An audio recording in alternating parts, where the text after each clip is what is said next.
भाई साहब, आप कौन है और ये नीचे क्यों बैठे हैं? नमस्ते साहब। नमस्ते साहब, वो मेरी बहन यहाँ पर काम करती है, उससे मिलने आया हूँ। क्या नाम है आपकी बहन का?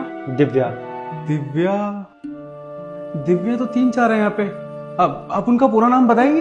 दिव्या शर्मा। दिव्या शर्मा, ये है क्या? हाँ साहब, यही मेरी बहन है। अच्छा ठीक है, मैं अभी बुला देता हूँ। हेलो, हाँ दिव्या, एक बारी मेरे कैबिन में आना। ठीक है, वो अभी आती है। मगर आप नीचे क्यों बैठे थे? ऊपर बैठ जाते। नहीं साहब, ऐसे ही ठीक है।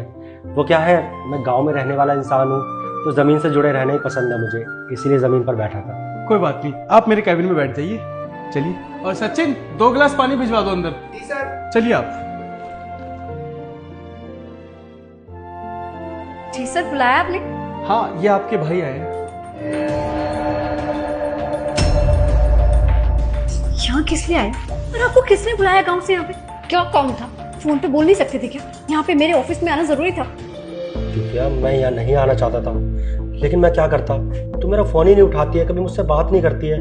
माँ की तबीयत बहुत ज़्यादा ख़राब है, बहुत बुरी हालत है माँ की, इसलिए मजबूरी में आना पड़ा मुझे। अरे माँ की तबीयत खराब है तो हॉस्पिटल लेकर जाते ना, आपको यहाँ आने की क्या जरूरत थी? और ऑफिस में अगर किसी को पता चले कि आप मेरे भाई हैं और इस होलिये में आए तो मेरी कितनी बेइज्जती हो जाएगी। एक बार सोचते नहीं हो क्या थोड़ा सा भी? दिव्या, मुझे तेरी इज्जत का पूरा ख्याल है। मैं जानता हूँ तू यहाँ बड़े बड़े लोगों के बीच रहती है, काम करती है। मैं यहाँ आना नहीं चाहता था। मैं माँ को हॉस्पिटल लेके गया था, लेकिन डॉक्टर ने बोला है कि जब तक 50,000 रुपये जमा नहीं होंगे डॉक्टर इलाज शुरू नहीं करेगा। तू 50,000 रुपये दे दे मुझे। अरे ऐसे कैसे 50,000 रुपए दे दे?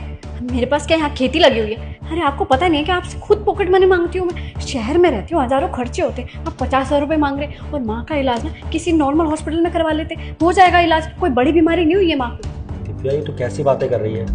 तू शहर आकर इतनी बदल जाएगी कि अपने भाई की और अपनी माँ की तुझे बिल्कुल फिक्र नहीं होगी।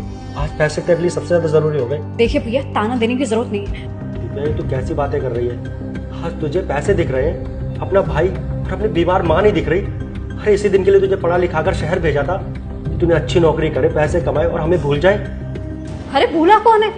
बात करती हूँ ना आप लोगों से। और एक बात बताइए, आप लोगों ने मुझे पढ़ाया लिखाया, इसका मतलब ये नहीं है कि आप लोगों ने एहसान कर दिया। फर्ज था आप लोगों का, फर्ज पूरा किया है। और अगर मैं कमा रही हूँ, कल को मेरी शादी के लिए मुझे ताने दोगे, कम से कम मैं अपनी शादी खुद तो कर सकती हूँ। और ये पैसे का ना ढोंग मेरे सामने मत लेकर आओ। आप जाओ चुपचाप और माँ का इलाज करवाओ। मेरे पास कोई पैसे नहीं है। और एक और बात,